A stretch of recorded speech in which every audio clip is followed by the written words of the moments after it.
पता नहीं ये लोग कैसे वीडियो डाल देते हैं, कहते हैं कि नहीं ना सालराम की पूजा करो न शिवलिंग की पूजा करो, बस पेट भरते रहो, सुबह जगो, सुबह जगते से ही और रात भर तक खाते रहो, फिर सुबह डिब्बा खाली कर दो, फिर भरो, फिर खाली करो, यही करो, खाओ, बस यही कर दो। वैसे भी ये सब भागते हुए जा रहे हैं, ये और सुना दो कि शंकर की पूजा करोगे, सालराम भगवान की पूजा करोगे तो यह हो जाएगा, वह हो जाएगा। किसको सालराम भगवान की पूजा नहीं करनी चाहिए उसकी वीडियो हमने साथ सम्मित डाली है। जिस स्त्री ने अपने पति को मारा हो, जो अपने पति को छोड़कर गैर पुरुष के साथ चली गई है, कुकर्म किया, दुराचार किया, तो ऐसी स्त्री क्या ऐसा तो पुरुष हो वो भी सालराम भगवान की पूजा करने का अधिकारी नहीं है। ये स्कंद पुराण के नागर खंड में बहुत विस्तार पूर्वक वर्णन किया गया है और ये कथा भी ऐसे महापुरुष ने ये सुनाई है। गालव ऋषि ने कथा सुनाई, बहुत बड़े तपस्वी थे महात्मा गालव।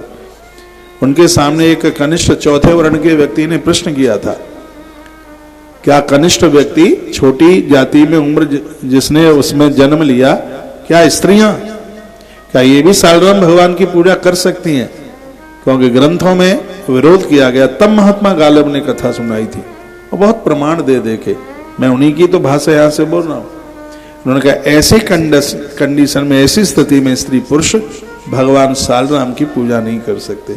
7 फेरे जिन्होंने लिए, कभी कोई दुराचारण नहीं किया, तो उन्हें सालराम भगवान की पूजा करने का अधिकार है। एक बात और सुन लीजिएगा, वो मैं बहुत आग्रह पूर्वक निवेदन करूंगा, और वो बात ये है, पहले गलतियां हुई, अपराध हुआ, भगवान के मंदिर में प्रायश्चित कीजिए, हाथ जोड़ें और कहें कि भगवान जो कुछ त्रुटि गलती हुई है वो सब अनजान में हुई है, कि आज हम संकल्प करते हैं यह गलती कभी हम नहीं दोहराएंगे। तो ऐसे स्त्री पुरुष दोनों भगवान सालराम भगवान की पूजा करने के अधिकारी हैं। मैं आपको कंफ्यूज नहीं करूंगा, वो बातें कहूंगा जो मैंने ग्रंथ में, मैंने पुराण में पढ़ी। हाँ, उसके तो मेरे पास में प्रमाण है। मैं गुड़गावा की पवित्र व्यासपीठ से कहूंगा कि शिव की पूजा के बिना मत रहिए, क्योंकि यहां लिखा है जो भगवान शंकर की दृष्टैवेम शंकरम नारी साम वो दाती, कहते हैं भगवान शंकर का ध्यान करने से गौरा परम्ब खुश हो जाती है। उसके ऊपर एक लोटिया जल आपने चढ़ाया, बंदन प्रणाम किया, दिया जलाया, ये तो बहुत बड़ा काम कर दिया। माता यशोदा महादेव की परम भक्तानी है, कौशल्या माता शंकर की इतनी भक्तानी है कि परमात्मा इन दोनों नारियों का बेटा बन करके आया था, पुत्र बन गया। मध्य प्रदेश में माता अहिल्याबाई हुई है, मृत्यु के समय पर शंकर ने प्रत्यक्ष रूप से प्रकट होकर के दर्शन दिया। वो शंकर जी आज भी महेश्वर में विराजित हैं, अहिल्या माता के। छोटा बड़ा बूढ़ा स्त्री पुरुष सब शंकर की पूजा के अधिकारी हैं। 15 तारीख को शिव महारात्रि आ रही है, सब एक लोटा जल, उसमें एक बेलपत्र जरूर डालिएगा। अलग तो आप चढ़ाते हैं, लेकिन लोटे में डालिएगा बेलपत्र। हो सके एक चुटकी भर चीनी डाल लेना, उसमें कुछ मीठा खांड मिल जाए वह डाल लेना, दूध तो डाल ही लेना, काला तिल डाल लेना, और संग में कुछ बेर लेके जाना।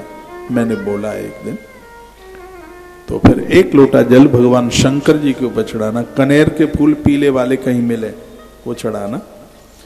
आपके परिवार को, आपकी दुकान वगैरह को कोई बांध तक नहीं पाएगा। ये इतनी बड़ी महिमा शिव पूजा की है। और उस दिन हम शिवरात्रि की कथा भी कल ही सुना देंगे, शिवरात्रि की कथा, जिससे परसों और ज्यादा बढ़िया आप पूजा कर सके, आराधना कर सकते। हम भारतीय लोग बड़े बड़भागी हैं, ऐसी भूमि में हम जन्मे हैं जहां लोगों को शिव पूजा करने का सौभाग्य प्राप्त हुआ है। सिद्धेश्वर महादेव मंदिर बिल्कुल पास में, भारी भीड़ होगी, घंटों में नंबर आएगा, कोई बात नहीं है। दूसरे धर्म के लोग तो कहते हैं कि ये सब ढोंग है। एक बार पूज्य स्वामी विवेकानंद जी महाराज जी किसी के घर गए, वहां की बात है परदेश की, तो एक अंग्रेजन स्त्री उनको बोली कि क्या ये पागलपना बना रखा है, मूर्ति पूजा, ये क्या है जो मर गया है वो तो क्या कोई खाने को आता है? तो जो मरी गया वो चला गया है, तो क्या उसको पूजेंगे तो क्या उससे वो खुश होगा? ठीक सामने उसकी दीवार पर उसके पिताजी की फोटो लगी थी। स्वामी जी को बड़ा बुरा लगा जब उस स्त्री ने ऐसा कहा, और ये और कह दिया कि हमारा जवाब दो नहीं तुम पाखंडी हो, ये बोल दिया स्वामी विवेकानंद जी महाराज को। उन्होंने कहा सिस्टर थोड़ा वो सामने एक तस्वीर लगी है, थोड़ा उसको लाना, तो दीवार से उतार करके लाई, स्वामी जी को हाथ में देने लगी। स्वामी जी ने कहा मुझे अपने हाथ में लेने की जरूरत नहीं है, अपने ही हाथ में लो और इनके ऊपर थूक दो। स्वामी जी बोले इसके फोटो के ऊपर थूक दो। उसने कहा खबरदार यदि आप ऐसे बोले, ये मेरे पापा हैं, ये मेरे फादर है, पिताजी हैं मेरे, या दुनिया छोड़ के चले गए, ऐसा कोई समय नहीं होता, मैं इनको याद नहीं करती, इन्होंने मुझे पाल पोस करके बड़ा किया, ये मेरी याद में बसते हैं, और मैं ऐसा करूंगी मैं इनके ऊपर थूकूंगी। तो स्वामी जी ने कहा एक कागज है ये, जो बोलती है कागज नहीं है, ये मेरे पिताजी हैं, ये मेरे पापा हैं, ये कागज नहीं है। स्वामी जी ने कहा तेरी समझ में आ गया कि तेरे पिताजी हैं? ये बिलंदा भरा कागज में तू अपने पिता को देखती है, तो प्रतिमा में क्या हम अपने भगवान को नहीं देखेंगे? वो भी हमारा बाप है, वो भी हमारा पिता है, उसमें हमारी श्रद्धा जुड़ी है, हमारा जीवन उससे है, हमें सब कुछ उसने दिया है। वो स्त्री हमेशा हमेशा के लिए स्वामी जी की भक्त बन गई। और आपको पता है उसका नाम क्या था? साथ छोड़ करके भारत आई, सनातन धर्म स्वीकार कर लिया, उसका नाम था भगनी निवेदिता। उसका इतिहास पढ़ना, छोड़ करके आ गई थी। स्वामी जी के कार्यों में उसने बहुत सहयोग दिया, उसने अपने धर्म को उतार दिया, पक्की सनातनी हिंदुत्ववादी। एक दिन स्वामी जी उसको घुमाने के लिए गांव में ले गए। गांवों का तो कल्चर ही अद्भुत होता है। कहीं कोई शादी थी तो उसमें 150 माताएं पूड़ियां बना रही थी। पहले आपको पता होगा हमारे गांवों में आज भी ऐसा होता है, अगल बगल की सब दादियां आ जाती हैं, बहनें आ जाती हैं और चकला बेलना भी अपने घर से लाती हैं। और देख लो, मालूम है आपको, हरियाणा में तो बहुत चलता है, सहयोग करती हैं। एक हलवाई बुला लो, वो पूड़ी सेकता रहता है। सभी माता, पहले तो माता ही पूड़ी सेकने का काम कर लेती। तो भगनी निवेदिता पहली बार हिंदुस्तान में आई, गांव में पहुंची, उसने तो पहले कभी देखा नहीं था। कहा ये, हिंदी भी उसको बोलना ही गया था कि ये क्या है, ये कितनी पगार, कितने पैसे में आई है इतनी? तो स्वामी जी ने कहा ये पगार वाली नहीं है, ये समाज में प्रीति रखने वाली ये देवियां हैं, ये कुछ नहीं लेंगी। ये तो बनाने वाले पात्र यंत्र भी अपने संग ही लेके आई हैं। कहते हैं कि चरणों में भगनी निवेदिता गिर पड़ी और उसने कहा कि भारत जैसा ना कभी पहले हुआ होगा ना आगे कभी होगा। भारत तो भारत, हम बड़े भाग्यशाली हैं, ऐसी संस्कृति में हमारा और आपका जन्म हुआ है। इसकी मान्यता, इसकी मर्यादाएं अपने आप में बहुत अद्भुत हैं। और थोड़ा सुन लीजिएगा, थोड़ा सा और सुनाई देते हैं, 15 मिनट और दे दो, फिर 15 मिनट आरती वगैरह में लग जाएंगे। प्रसाद वगैरह पा करके फिर आप प्रस्थान कर लेना, फिर कल फिर मिल लेंगे आके। 2 बजे ही आप आ जाइए, मेरे आने से पहले आप आ जाएं तो ज़्यादा ठीक है। ये कथा बहुत आनंद देगी कथा, इसमें बहुत सूत्रों का वर्णन किया जाएगा। गत्वा तत्र महादेवम साध दर्शंत लोचनम। जिन भक्तों ने सहयोग किया है, लिस्ट उनकी आ गई है, उनको अभी इधर ऊपर तक बुलाया जाएगा।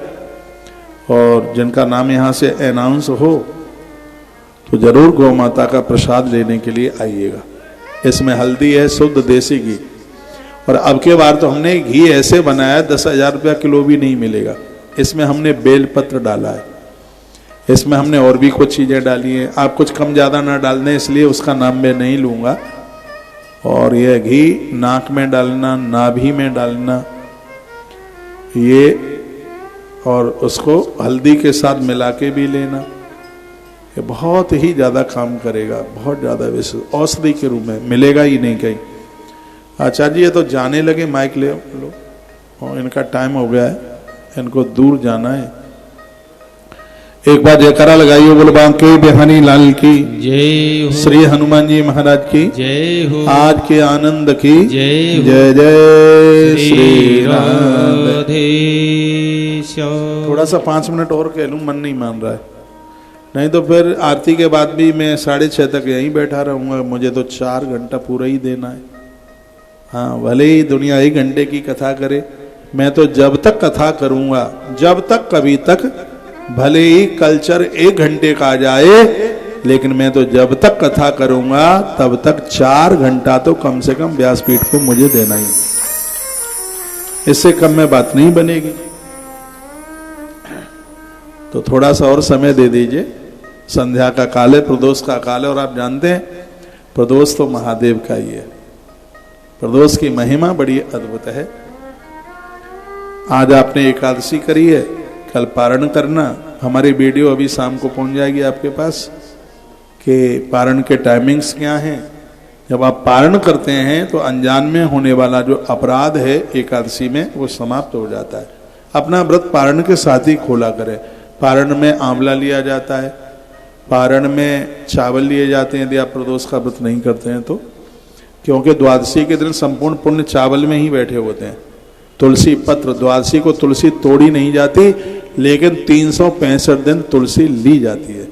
जल में डाल करके लो तो वो भक्ति बढ़ा देगी, तुलसी दल बन जाएगा।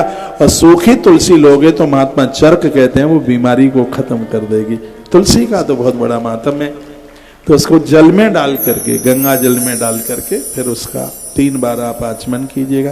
केशवाय नमः, माधवाय नमः, नारायणाय नमः, फिर गोविंदाय नमो नमः कह करके हाथों में जल लगा करके हाथों को शुद्ध साफ कर लीजिएगा। तो पारण का टाइम बोल दूं भाई, इसी में से काट लेना, यही बोले देता हूं, बीच में कुछ मिक्स मत करना, बोल रहा हूं। पारण का टाइम आप लिख सकते हैं, कल, यानी कल का मतलब है शनिवार, 6:37 से लेके 8:54 तक पारण का टाइम है। सुबह 6:37 6